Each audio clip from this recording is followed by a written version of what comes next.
Hello. ഈ കേക്കൊരു variety cake കേട്ടോ. Variety കേക്കാണെന്ന് വെച്ചാൽ വേറെ എല്ലാവരും ചെയ്യുന്നത് ഞാൻ ആദ്യമായിട്ട് ചെയ്യാണ്.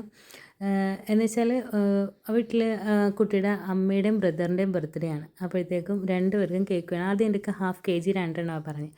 അപ്പോൾ ഹാഫ് കെ ജിയുടെ റേറ്റ് പറഞ്ഞപ്പോൾ അത് ബഡ്ജറ്റ് പറ്റുന്നില്ല. കാരണം ഹാഫ് കെ ജി നമ്മൾ എപ്പോഴും ചെയ്ത് വരുമ്പോഴത്തേക്കും ഒരു 900 ഗ്രാംസ് വരും.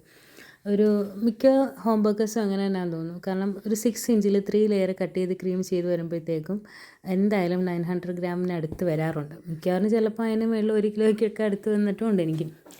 അപ്പോൾ ഞാൻ ചിലപ്പോൾ സമയത്ത് 100 മേടിക്കും, ചിലപ്പോൾ 150 വാങ്ങും, അങ്ങനെയൊക്കെ ഉണ്ട്. കാരണം എന്ന് വെച്ചാൽ നമുക്ക് നഷ്ടമാകത്തില്ലേ, കാരണം ഇത്രയും ഇതിൽ ചെയ്ത് വരുമ്പോഴത്തേക്കും അങ്ങനെ ആവുന്നുണ്ട്. പുള്ളിക്കാരിക്ക് അത് ബഡ്ജറ്റ് പറ്റുന്നില്ല. അപ്പോൾ ഞാൻ പറഞ്ഞെങ്കിൽ ഒരു കിലോയുടെ ഒരു കേക്ക് വാങ്ങി രണ്ടോട് ഇതാക്കുക.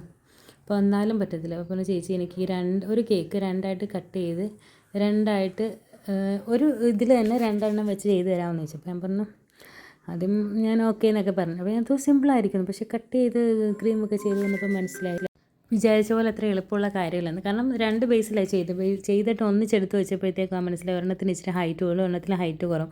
അതിനകത്തിട്ട് പണിയാൻ ടൈം ഇല്ലാത്തതുകൊണ്ട് അതിനകത്ത് തന്നെ പേര് ചെയ്തു. പിന്നെ ഒരു ടെൻഷൻ ഉണ്ടായിരുന്നു, കാരണം രണ്ടാമത് എടുത്ത് വെച്ച കേക്കിൻ്റെ അടിയിൽ നമ്മൾ ക്രീം തേക്കാൻ മറന്നു. അപ്പോൾ പിന്നെ എന്താ ചരിവെന്നൊക്കെ നല്ല ടെൻഷനിലായിരുന്നു.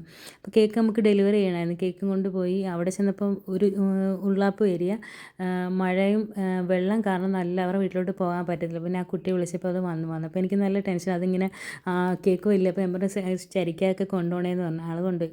എനിക്ക് ഞാൻ പറഞ്ഞു ഇതുപോലെ കേക്കിൻ്റെ ഒരു ഇതിൽ ക്രീം തേച്ചിട്ടുള്ള അടിയിൽ സൂക്ഷിച്ച് കൊണ്ടുപോകണേന്ന്. എന്തായാലും അവർക്ക് കേക്കൊക്കെ ഇഷ്ടമായെന്ന് റിവ്യൂ വന്നപ്പോഴാണ് നമുക്കൊരു സമാധാനമായത്. ഇതായിരുന്നു കേക്കിൻ്റെ ഈ ഫൈനൽ ലുക്ക്. നിങ്ങൾക്ക് വീഡിയോ ഇഷ്ടപ്പെടുവാണെങ്കിൽ ലൈക്ക് ചെയ്യുക, കമൻറ്റ് ചെയ്യുക, ഒരു സബ്സ്ക്രൈബ് ചെയ്ത് സപ്പോർട്ട് ചെയ്യുക. Thanks for watching.